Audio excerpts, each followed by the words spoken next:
Well, like we were talking about, I mean, I think the idea of the the group changing the group. I would say that I came into this job thinking one of the ways that I will lead is I will just work that much harder, and I will. So I think it was very self-centric with good intentions. I'm going to do it. I'm going to work really hard.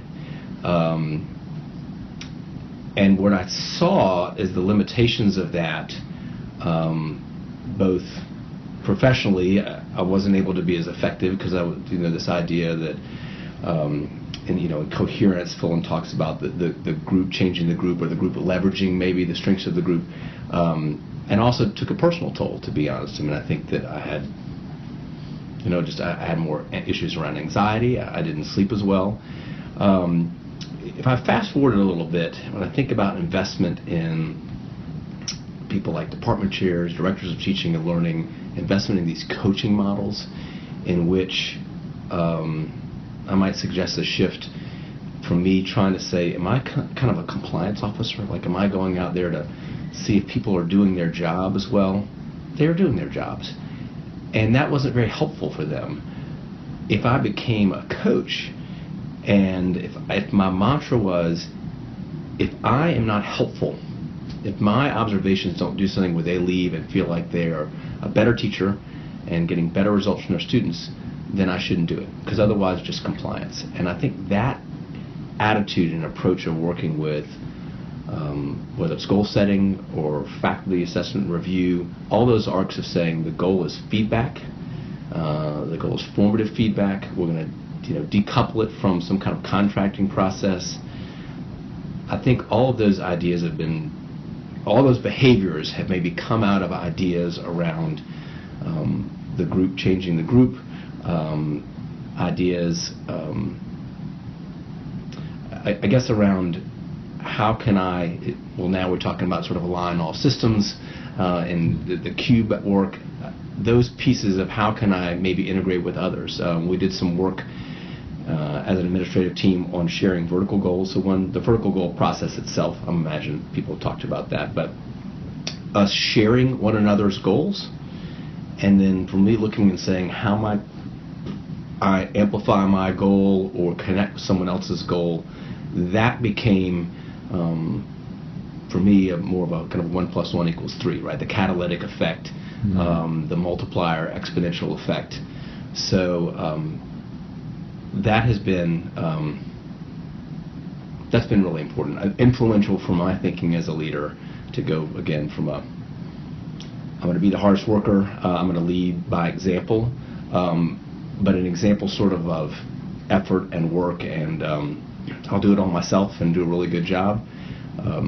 Really had a real ceiling to that, and wasn't just the best way to go about it. Yeah.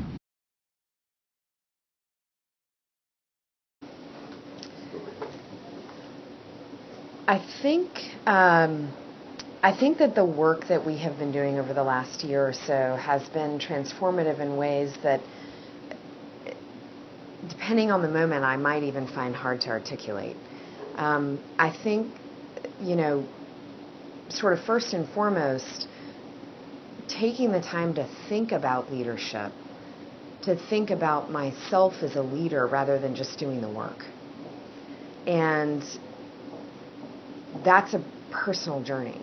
And there are multiple moments along the way in which, I think I've literally felt growth. And I don't know that I've grown prior, just due to experiences and things that have happened. But I think that I'm much more cognizant of what is happening. I have language for that. And I think very importantly, in ways that I have not done previously, I take time to reflect on that. And through reflection, I think that's where you sort of pull out the nuggets that you then apply again later on. Whereas if you're not reflecting because you're not really cognizant that growth is happening, then you're much more likely to lose the threads that can be utilized and applied later on. And honestly, in a lot of ways, I think, too, because you understand what's happening, you see it much more quickly. So in other words, when things rise up that challenge or test our leadership, I feel like personally I'm much more cognizant of what is happening much more quickly, which I think allows me to be a more effective leader. Theory of leadership is something that I've never really spent a lot of time on.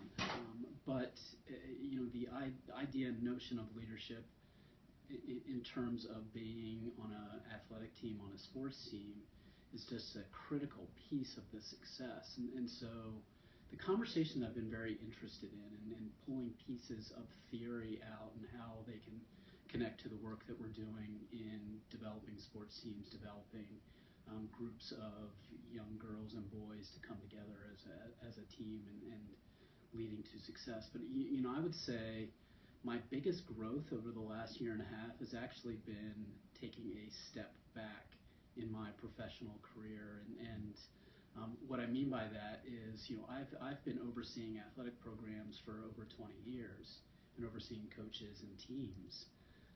It's been about 25 years since I've actually coached. And throwing myself back into the coaching ranks last spring was probably the best growth opportunity that I could have given myself, and for a number of reasons. And one, I think there is a little bit more credibility with the people that you're working with if you're in the trenches doing it with them. And it did give me it gave me real experiences and real understanding of what they're going through on a daily basis.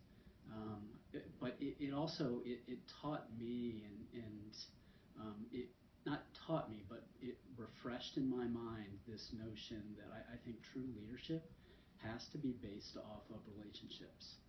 And so developing relationships with the boys on the varsity lacrosse team and what that meant in their growth and my growth, and not to oversimplify it, but I think that relationships are at the heart of and really the focus and center of any sort of development, and that's where I see influence, and that's where I see leadership really in its purest sense. I'd say two really high impact things have that I can think of have changed. Obviously, lots has changed, but two things that I can think of specifically. One is that I realized that I had to let go because I'm the bottleneck in many cases, and that's a function of it's so much easier for me to think of what to do, and without realizing that therefore I would get bottlenecked with all the 50 things that I could do, as opposed to encouraging the team to take on responsibilities that then would diffuse some of the activities. And it was a little easier when our office was smaller because there were just two of us, and Julie and I could kind of hear what was going on. And then when we added the third person, got a little bit more complex. So as we're now at 4 people in our office, and then of course the lower school up there with them, we've had to get really serious about defining roles. And I actually had to give up something that I totally enjoy doing, which was the tours. But it was that sort of take that thing that you're really good at and develop somebody else into that space. And so Kristen has taken over doing the middle school parent meetings as well as tours. And it's taken a lot of time in terms of developing her, teaching her, getting her comfortable with the way to do it, and allowing her to do it with her own style. And so for a year, she watched me, came to all the tours with me. And her first couple of tours, she was so nervous because she was trying to do it like I did it. And I finally said to her, "You're ready to fly, and I'm not coming to this tour." And she said, "No, you have to come." No, I'm not coming.